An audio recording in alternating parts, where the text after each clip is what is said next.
اسے آپ جیسی باکمال اور خوبصورت بیوی ملی، مگر سچ کہوں تو وہ آپ کے قابل نہیں ہے۔ وہ تو بس پیسہ کمانے کی مشین بن چکا ہے۔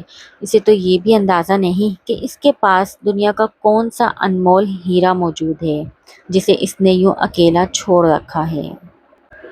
ریحان کے یہ زہریلے مگر شہد میں ڈوبے ہوئے الفاظ میرے دل پر گہرا اثر کرتے تھے۔ میں اندر ہی اندر اس کی باتوں سے اتفاق کرنے لگی۔ مجھے لگتا تھا کہ ریحان ہی وہ واحد مرد ہے جو میری خوبصورتی کی قدر کر سکتا ہے، جو مجھے وہ توجہ اور رومان دے سکتا ہے جس کی میں حقدار ہوں۔ رفتہ رفتہ ہمارا یہ تعلق صرف رسمی باتوں تک محدود نہ رہا۔ ہم نے ایک دوسرے کو موبائل نمبرز دیے اور پھر رات کی تاریکی میں جب سہیل سو جاتا یا کام میں مصروف ہوتا، میں اور ریحان فون پر گھنٹوں باتیں کرنے لگے۔ ریحان اپنی سحر انگیز اور بے باک باتوں سے میرے ذہن کو اپنے کنٹرول میں لیتا چلا گیا۔ وہ مجھے اپنی باتوں میں اس قدر بے چین کر دیتا کہ میری راتوں کی نیندیں اڑ جاتی اور میں صرف اس سے ملنے کے لیے تڑپنے لگتی۔ پھر ایک دن سہیل کو ایک اہم بزنس ڈیل کے سلسلے میں 3 دنوں کے لیے دوسرے شہر جانا پڑا۔ یہ وہی موقع تھا جس کا ریحان اور میں کافی عرصے سے انتظار کر رہے تھے۔ سہیل کے جاتے ہی بنگلے کا ماحول بدل گیا۔ ملازمین کو میں نے کام سے جلدی فارغ کر کے اپنے اپنے کوارٹرز میں بھیج دیا اور پورے بنگلے پر ایک پراسرار اور سنسنی خیز خاموشی چھا گئی۔ رات کے 8 بج رہے تھے، باہر ہلکی ہلکی بارش ہو رہی تھی اور میں نے ریحان کے لیے خاص طور پر اپنے آپ کو سجایا تھا۔ میں نے اپنے جویلری باکس سے اپنے بہترین زیورات نکالے، ایک دلکش لباس زیب تن کیا اور شیشے کے سامنے کھڑی ہو کر اپنے حسن کا جائزہ لیا۔ میرے دل کی دھڑکنیں تیز تھیں اور جسم میں ایک عجیب سی سنسنی دوڑ رہی تھی۔ تبھی گھر کی گھنٹی بجی، میرے قدم ریحان کی طرف اٹھے اور میں نے جا کر دروازہ کھول دیا۔ سامنے ریحان کھڑا تھا، اس کے ہاتھ میں سرخ گلابوں کا گلدستہ تھا اور آنکھوں میں وہی بے باک اور جنونی چمک۔ اس نے مجھے سر سے پاؤں تک دیکھا اور اس کے چہرے پر ایک فاتحانہ مسکراہٹ پھیل گئی۔ تم آج اتنی خوبصورت لگ رہی ہو زوہا کہ میں اپنی عقل و ہوش بھول رہا ہوں، ریحان نے دھیمی اور گہری آواز میں کہا اور بغیر اجازت گھر کے اندر داخل ہو گیا۔ اس نے دروازہ بند کیا اور جیسے ہی وہ میری طرف بڑھا، میرے اندر کا خوف اور تجسس آپس میں ٹکرا گئے۔ گناہ کی اس دہلیز پر میرا پہلا قدم پڑنے والا تھا۔ بارش کی سرسراہٹ اور رات کی تاریکی میں بنگلے پر ایک عجیب سی پراسرار خاموشی چھائی ہوئی تھی۔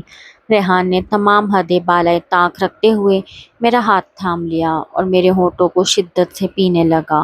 اس کا لمس، اس کی باہیں اور اس کی آنکھوں کا جنون مجھے ایک ایسی وادی میں لے جا رہا تھا جہاں سے واپسی کا کوئی راستہ نہیں تھا۔ ریحان نے نہایت قربت اور محبت کا اظہار کیا اور میں بھی اس کی توجہ کے لیے تڑپ رہی تھی، اس لیے میں نے اس کا بھرپور ساتھ دیا۔ اس کا یہ لمس اور بے باک انداز مجھے ایک الگ ہی دنیا میں لے گیا۔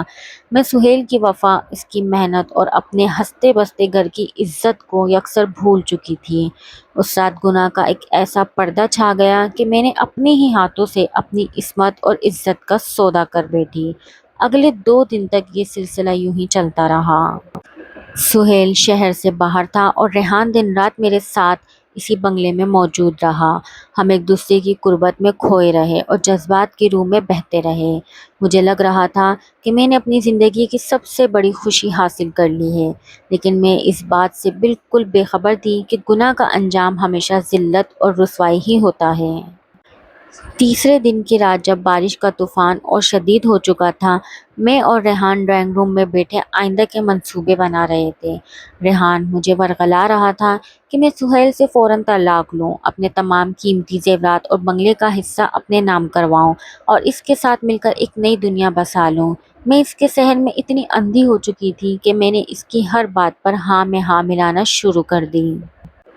اور پھر ہم ایک دوسرے کی آغوش میں چلے گئے۔ ہم ایک دوسرے کی قربت میں ہی تھے کہ اچانک باہر گاڑی کے ہارن کی آواز آئی اور پھر مرکزی دروازہ کھلنے کی آہٹ ہوئی۔ میرے جسم سے جیسے جان ہی نکل گئی۔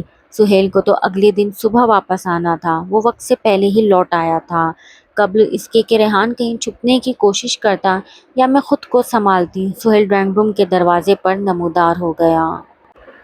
اس کے ہاتھ میں ٹریول بیگ تھا اور چہرے پر سفر کی تھکن، لیکن جیسے ہی اس کی نظر مجھ پر اور میرے ساتھ موجود ریحان پر پڑی اور اس نے ہمیں اس حالت میں دیکھا تو سہیل کے ہاتھ سے بیگ چھوٹ کر زمین پر گر گیا۔ چند لمحوں کے لیے کمرے میں ایسی دردناک خاموشی چھا گئی کہ مجھے اپنی دھڑکن کی آواز سنائی دے رہی تھی۔ سہیل کی آنکھوں میں غصے سے زیادہ ایک گہرا دکھ، ٹوٹی ہوئی امیدیں اور بے وفائی کا صدمہ تھا۔ اس نے ایک نظر میز پر رکھے گلاسوں، بکھری ہوئی اشیاء، کپڑوں اور پھر ہمارے چہروں پر ڈالی۔ ریحان، سہیل کی آواز میں ایک لرزہ تھا، تم نے میرے ساتھ یہ کیا کیا؟ جس بھائی کی طرح میں نے تمہیں اپنے ساتھ رکھا، جس پر اپنے بزنس اور گھر کے دروازے کھولے، تم نے میری پیٹھ پہ چھرا گھونپ دیا۔ ریحان خوف سے پیلا پڑ چکا تھا اور اس کے پاس کہنے کو کچھ نہ تھا۔ سہیل نے بغیر کسی شور شرابے کے انتہا درجے کے ضبط کے ساتھ قدم آگے بڑھایا اور ریحان کا گریبان پکڑ کر اسے ایک ہی جھٹکے میں گھر سے باہر سڑک پر پھینک دیا۔ اب کمرے میں صرف میں اور سہیل موجود تھے۔ میں خوف سے کانپتی ہوئی سہیل کے سامنے ہاتھ جوڑنے لگی۔ سہیل، مجھے معاف کر دو، میں بھٹک گئی تھی، ریحان نے مجھے بہکایا تھا۔ سہیل نے نفرت بھری نظروں سے مجھے دیکھا، اس کی آنکھوں سے آنسو جاری تھے۔ اس نے کہا، زوہا، میں نے دن رات محنت صرف اس لیے کی تھی کہ تاکہ تمہیں دنیا کی ہر خوشی دے سکوں۔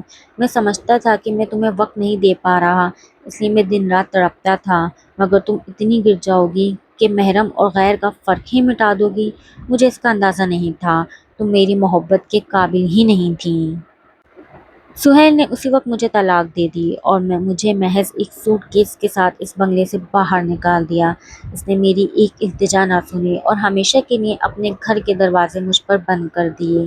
میرے پاس اب جانے کے لیے صرف ایک ہی راستہ تھا، ریحان۔ میں روتی ہوئی اپنے زیورات اور کپڑوں کا بیگ سنبھالے ریحان کے فلیٹ پر پہنچی۔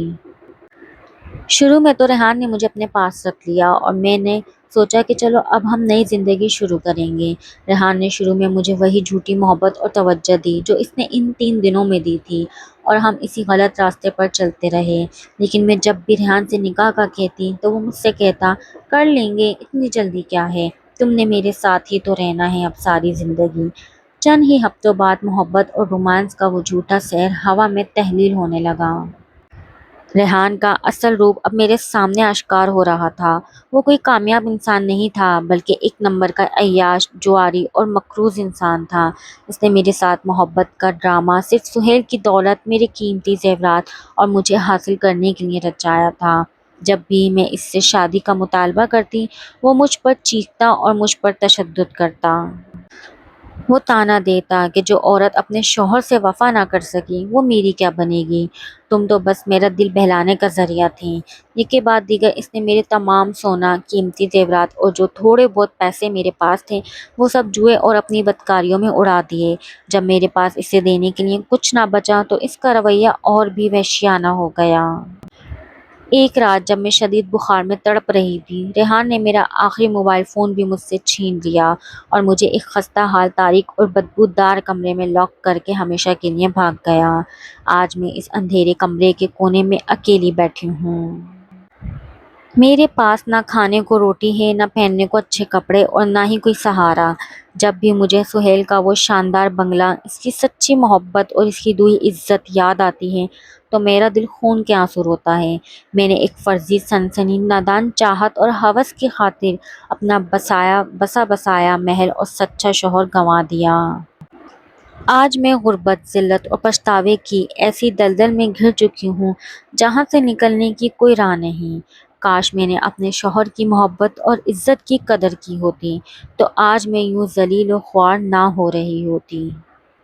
محترم ناظرین، اگر آپ کو میرا یہ ناول پسند آیا تو پلیز ایک کمنٹس کر کے اپنی رائے ضرور دیجیے گا اور ویڈیو کو لائک اور شیئر ضرور کیجیے گا۔